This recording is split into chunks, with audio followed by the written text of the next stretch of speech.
Hello everybody and welcome. In this video I will show you how to customize gestures for the headphones Skullcandy Rail.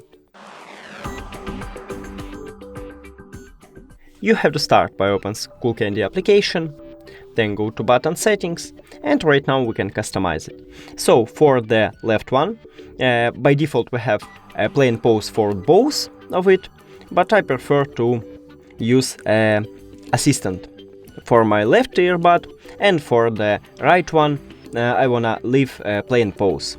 For a double press I have a volume up and volume down, but let's check it. Let's change it.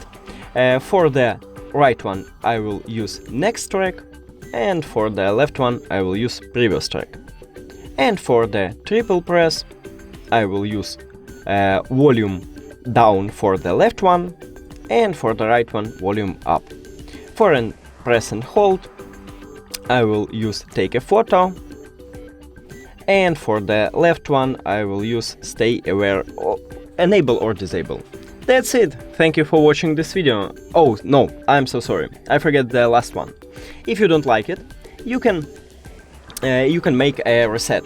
Just scroll down and click on restore to default settings. Restore default.